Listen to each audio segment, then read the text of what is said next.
Mankind is here to serve mankind, and what better way to do so than through our creativity? Today we speak with a New Jersey restaurateur who adds a very special Jamaican touch to all her dishes. A New York-based reggae singer with a wealth of knowledge and experience, and a poet who is also a teacher in Jamaica and Africa. Thanks for joining us for another episode. I'm Mila, and welcome to Africa Creative.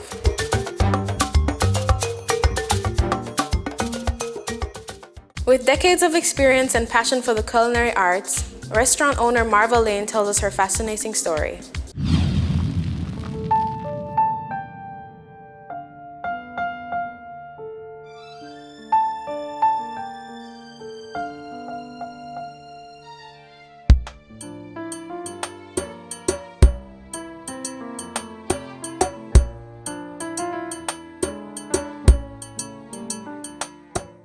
Hello, my name is Marva Lane, the owner of Negril Village in New York City and Jerked Modern Caribbean Kitchen in New Jersey.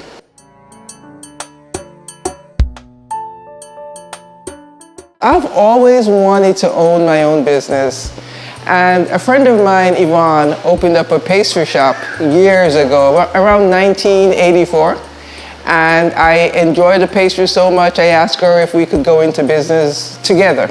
She says, yeah, that's what I really wanted to do all along. So she joined me in opening Sweetie Pie pastries in Manhattan.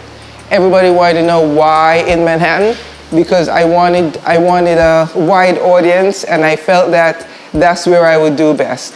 So after being at Sweetie Pie for a couple of years, people started asking about Caribbean food, knowing that I'm Jamaican.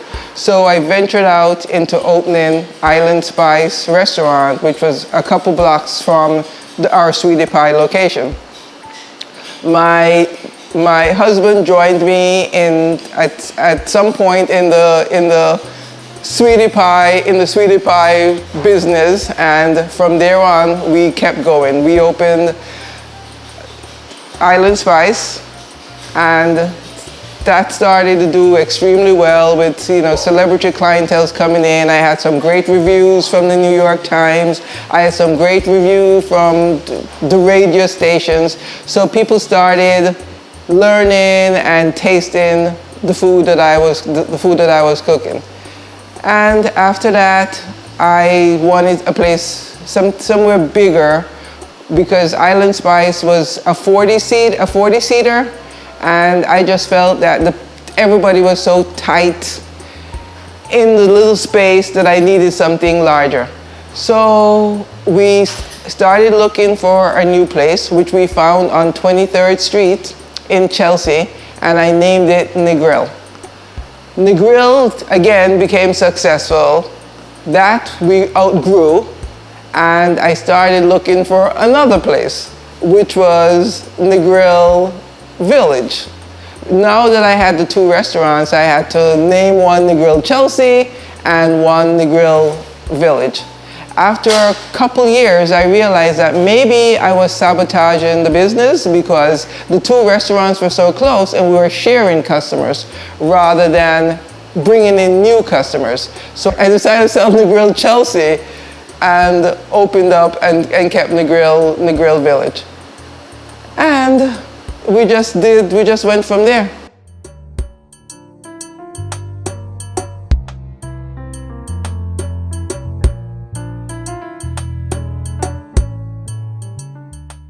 Our restaurant is owned by my husband, Carlton Hill, myself, and now my son has been in the business since he was 7 years old.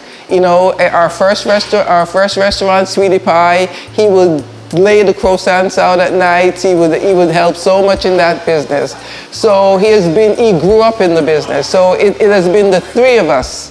My daughter, she's now 27 years old. She really has no interest in the restaurant business. But my son now has two restaurants in Atlanta. So he has grown in the business, and that's the career path he has chosen.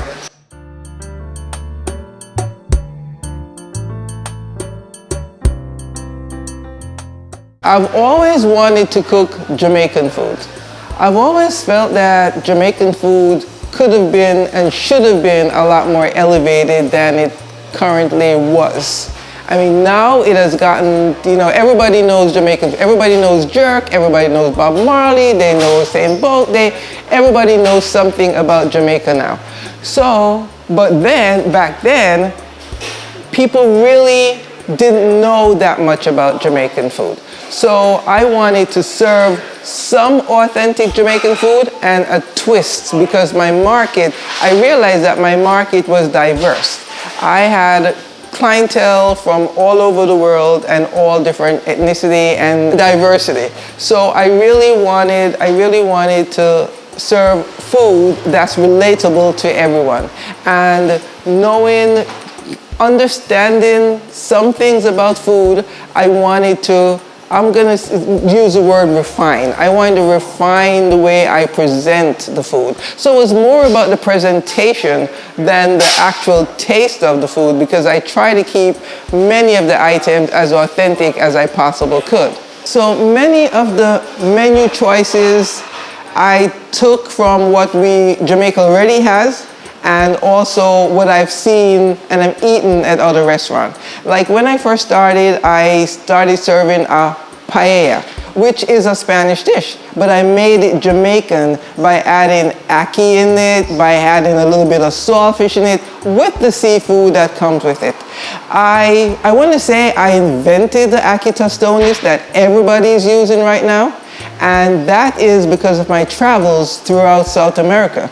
While I traveled to all these different countries, I would only eat fried fish and tostones. They serve tostones with everything. And I love tostones so much. After my visits to all these other countries, South American countries, I decided that when I got home, I had to do something with tostones. So I decided to make ackee tostones. Now, every single Jamaican restaurant has that on their menu. Originally, when I started out, no one was doing jerk wings. I took that from buffalo wings that everybody eats in America. I said, why don't we just do some wings as an appetizer? So these are the things I did. Another one that I did was I took a twist on the Southern grits, and I did turned cornmeal, but I called it turned cornmeal. But people were like, no, that's dog food. I don't eat turned cornmeal, So so that one really didn't go over too well with the Caribbean community, but with the other community, they enjoyed the turned cornmeal. And so it's just a little tweaking every time. I keep thinking about it, like what I need to do to make it somewhat authentic, but just a little twist, a little flair.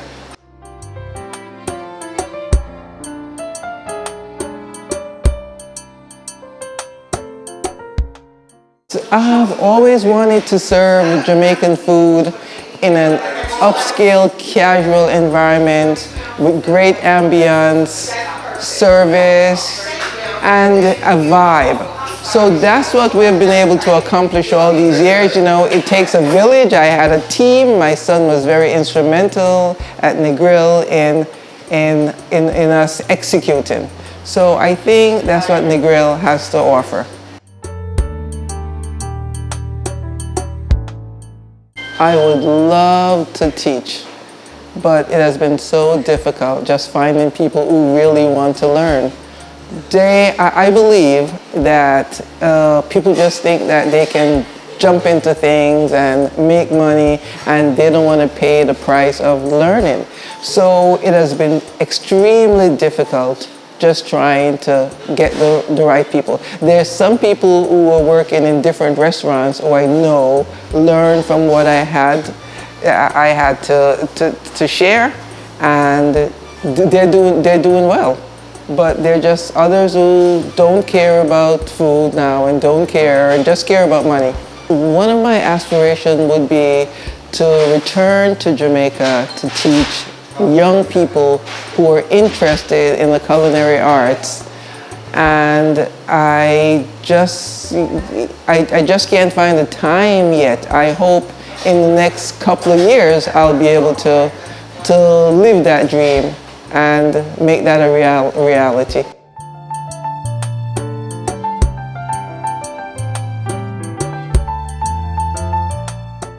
I've been doing this for over 35 years. And there are a whole new generation of Caribbean people, Caribbean restaurants coming out of Brooklyn and all over the country. So I really hope that they move the ball forward, that they are teaching, that I have taught. Many of them have worked for me, and they've now opened their own restaurant and worked in other restaurants. So I'm hoping that they are going to keep this culture alive.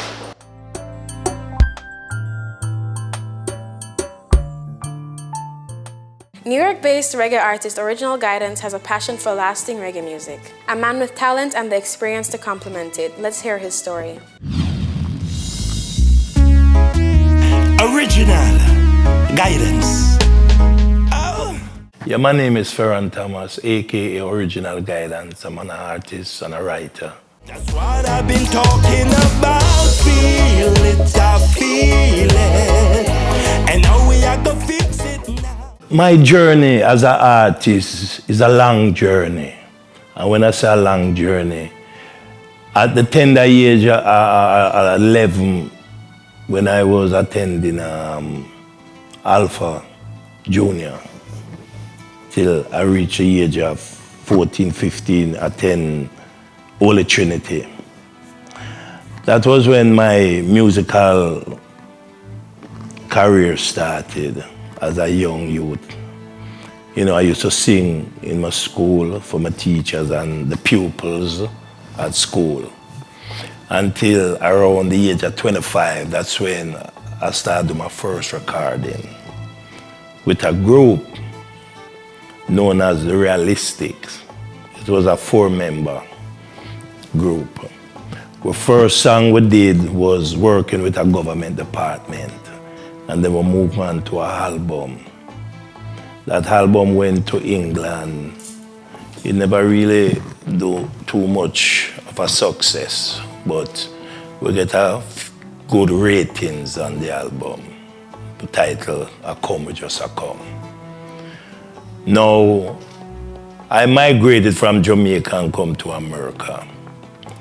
And I based in Virginia, where I formed a band by the name of Top Notch. Top Notch Band. It was a 6-member band. And there's a place in Virginia they call the Boathouse, where all the big official artists, them from Dennis Brown to Maxi Priest to Buju Banton, you name it. Those are most of the guys them who, you know, entertain the people at that entertainment spot, the Boathouse. And that is when I get my first opening act to open for Dennis Brown. And then my second act, I opened for Buju Banton. The third act, I opened for Beanie Man at the Roy Wilkinson Hall in New Jersey. And then I started to do some serious recording, you know. I even opened act for Supercat at the Langley Raceway. And I do many little shows in Virginia, like Virginia University and places like that, Hampton University. And then I started to do some serious recording, you know. And up till this time, I'm still doing recording. Tell me what I want down a jam down brethren. Tell me what I want in a Kingston sister. As far as my music goes, I strictly authentic reggae. Strictly reggae, because my thing I come from straight up calypso mento, right up to reggae, you know. I'm not really into the dancehall thing, because I'm not against dancehall either. But my music is most for reggae, where if I do a song, I know say it can last y'all another 50, 100 years. I'm not doing song where you do it today and it's forgotten tomorrow. I'm doing song where people can relate to, you know, because that's the important thing on my music, authentic, you know. So when I sit and write a song, I write a song where it can soothe people's mind. Sometimes you end up in a situation, maybe it's a boyfriend-girlfriend situation, and you know, you hear a certain song and the lyrics alone just bring you back together. Because that's what music do, is how powerful it is, you know. Dancehall is something now, you just go into the dancehall, you jump up and down, and you know, in 2000 you forget about that. But with authentic reggae, real culture, you know, you can last for a lifetime. D-Brown, we're missing you. Your children, them crying for you. And I moon for you too. And each and every one loves you. As far as spreading the message, you know, once you put, you know, good music, you know, the message will spread because people on our whole, they listen to good music. They don't listen to trash, you know. So if you can continually putting out good music for your fans, your audience, or family, friends, whoever, you know, to listen to your music, you know, it's a good thing. That's a good take because when you do good music, it soothes the soul, you know. And I remember one time Bob Marley said a thing in his interview. He said, money is important, but it's not as important as the product. Because when you put out good product, money will come. You know, so you have to just constant putting out good music in order to soothe the soul of the people. You know, because when people listen to good music, you know, they will always been playing the same music over and over again because music alone shall live. Eradicate the looting and the shooting we are one, and eliminate the robbing and raping. You see, with the younger generation now, as how me really look at it, they're mostly into the hip hop and the dancehall thing. There's things they can learn from reggae, but in order for them to learn, you have to really have a one-on-one conversation to make them understand the real fact about reggae. Because if you and a young youth right now, whether is a Yankee or is a Jamaican, and you talk about reggae music, them only know the words reggae, but them more listen to dancehall, Vice Cartel, and quite a few more. But real authentic reggae, it suits the older folks, the older heads, because they know it from ancient time till now. You know, the older folks can relate to reggae than the younger generation. Because the younger generation, them only relate to hip-hop and dancehall. You can't tell them nothing about reggae music, because they won't tell us about it. But the real authentic reggae, older people will relate to because they might come from way back, from them time till this time. Love of my life, she's the love of my life. You know. A lot of shows that I do many shows, a lot of shows. I'm hoping for big artists and I'm hoping for artists that don't have a name. I do shows for myself at various different places. Because while I was based in Virginia, I used to go all over Newport News, Hamptons, you know, you name it, a lot of different places. And is some of the memorable moments because when you remember and can recall shows that you do where you see people can come and applaud you and it's not like I have a big name, you know. But my little name that I have, it carry me a far way because there is people who enjoy my music, there is people who like my performance, and it's very memorable. For people, I feel it now, feel it, I feel it. That's what I've been talking about. There's so much thing keep me motivated and inspired because number one, for instance, most of the artists that I grew up with, I can call a few names like Ken Booth, Dennis Brown, Delroy Wilson, the Eptones. I grew up with a lot of artists, gay lads, a lot, because my little hometown where I'm from, right? We used to sit down and cook food cursing pan of food. And artists from all walks of life used to just pack up in the little yard where we there. You know, a man play them guitar. And that's where it's coming from. We eat, drink, and play music, sing. And, you know, it's a great joy, you know. Yeah, evil although, you know, say, you do all of these things in the garrison because these places hot, you know. When I say hot, I mean hot like fire. Because you have little domestic thing going on here and a little war going on there. But at the same time, people still know them one another and come together and we still do things and enjoy ourselves, you know. And those were the days where, you know, when an artist can leave from where he is from to come into your little surroundings and we can have a good time eating, drinking and playing music and singing. And that's how it all started, you know. Feel it, I feel it. And now we are gonna fix it now. Feel it. Poor people are feeling. So tell me what I want down a jam down brethren. Tell me what I want in a Kingston. Lioness Sheeta, a no-holds-barred poet and teacher with a profound love for her African roots. With a desire to learn and a passion to teach, let's hear from Sheeta.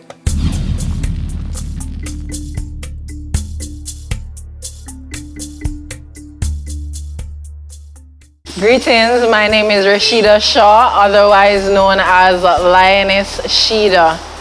I am an African-centered world schooling teacher and a proud mother of a 5-year-old daughter. I'm also a poet and I enjoy traveling and learning more about African nations. Serving in Africa. All the way from Jamaica, it's a dream come true to give back even if my efforts seem few.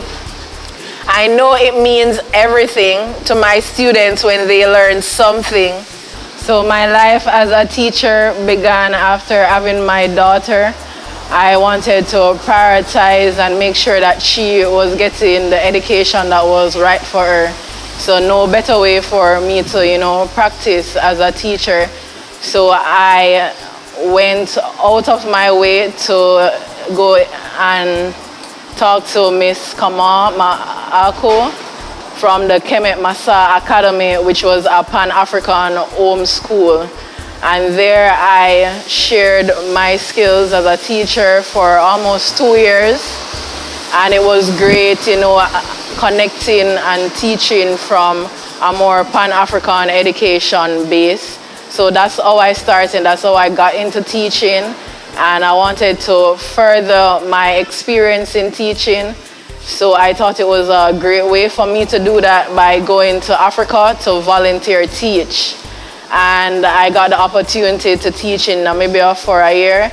And that's how my teaching journey began. After this, I was certified as an ESL teacher, where I teach English to children who have English as their second language. So my students were mostly, you know, speaking Rugwangali.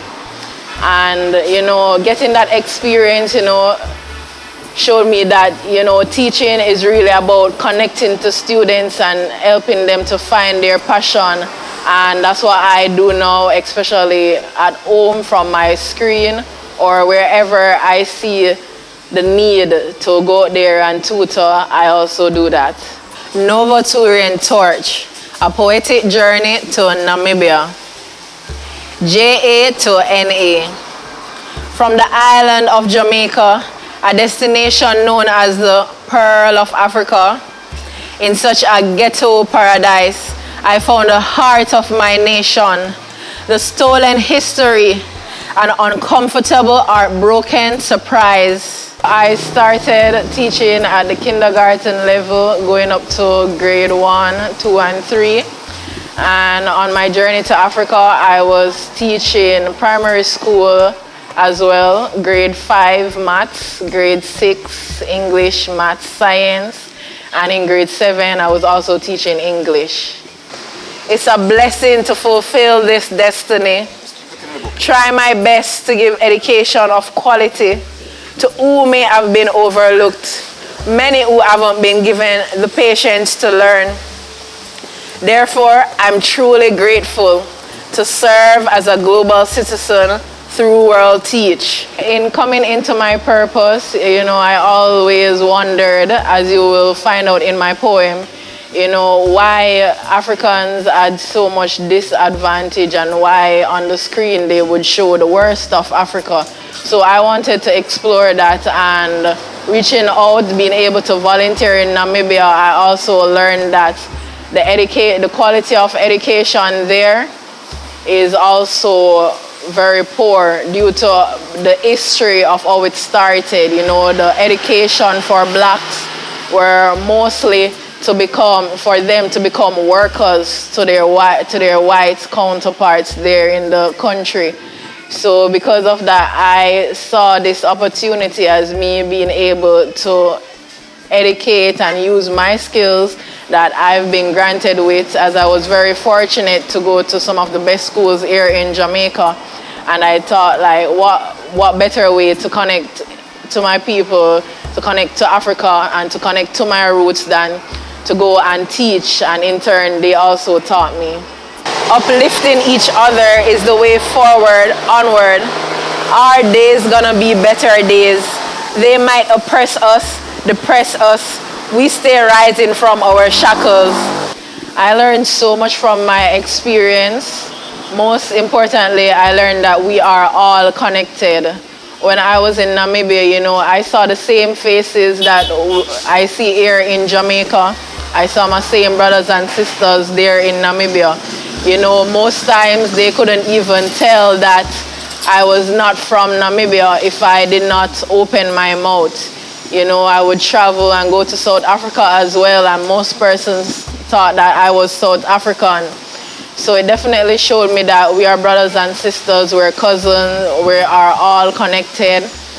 It also opened me up to the vast amount of opportunities across the mainland of Africa, across young countries as Namibia, where we over here, black people in the West, we have the tools, we have the education to really flip those natural resources in Africa, and that we don't need anyone but ourselves to help to build us up and support each other.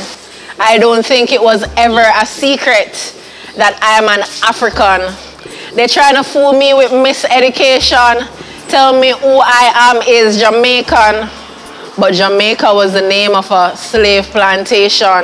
My history as a poet began as early as 6, 7 years old. Yes, I was an early reader and an early writer, and writing was a way that I expressed myself. So 7, 8-year-old me was writing some very deep poetry about how I feel and what I was going through. For the minds and dreams I've reached, to gain a different perspective can be very humbling. To see how others have lived, to see what I can give, I've learned a lot. Not just how to survive in an African hut, but also how to live a life of humble service. After my trip to Namibia, I decided to publish a book of my poetry to remember my journey in Namibia. Throughout my journey, and before beginning, I wrote several poems, and I just put the collection together to ensure that, I can share my experience and I can share and remember my journey to Namibia. I'm oiled for life. That coconut oil, shea butter, and cocoa butter have my melanin shining, my power rising. It's a birthright I've inherited, and there is no depths to where I will be diving. Africa to me means home. Home to where our roots are. Home to where our ancestors have come. It is our birthright. It is our inheritance. Africa to me means that one day I will fulfill my role in, repatriating many of my family and friends who want to do likewise. Africa to me means taking back our power, our rightful power as rulers of this earth. Yes, so I'm just glad that, I can acknowledge myself as an African. Africa is the blood that runs through my veins. It's my sub-Saharan DNA. So Africa means not just where I've been, but also the present, the future, and, the greatness that is about to come.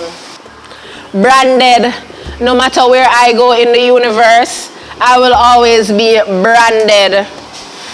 Some are proud, thinking they're larger than that. How can I be larger than the blood that runs through my vein? How can I forget my sub-Saharan DNA? Thanks for joining us as we continue to explore the vast creativity the children of the motherland have to offer. Until we meet again, remain creative.